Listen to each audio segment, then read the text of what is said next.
இந்த பார் சனீஸ்வரா, நேத்து வரைக்கும் எனக்கு ஒழுங்கா வருமானம் கிடைச்சிட்டு இருந்தது. இப்ப திடீர்னு எவனோ ஒரு வெளியூர்கார வந்து இதுல பங்கு கேட்கறது கொஞ்சம் கூட நியாயம் இல்ல.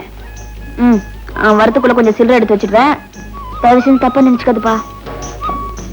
ஐயோ, பாவட தாவணியோட தண்ணியில இறங்கினா அந்த ஆள் வந்தா கண்டுபிடிச்சிடுவானு. இங்க தான் யாருமே இல்லையே. சரி,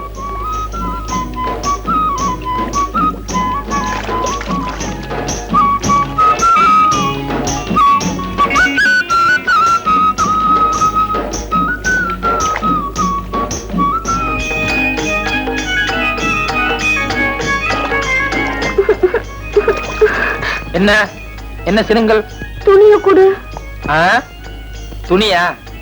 வா வந்து எடுத்துக்கோ. வா, முதல்ல உன் கையில இருக்கிற காசெல்லாம் அந்த படிக்கட்டுல எடுத்து வை. வா எடுத்து வை.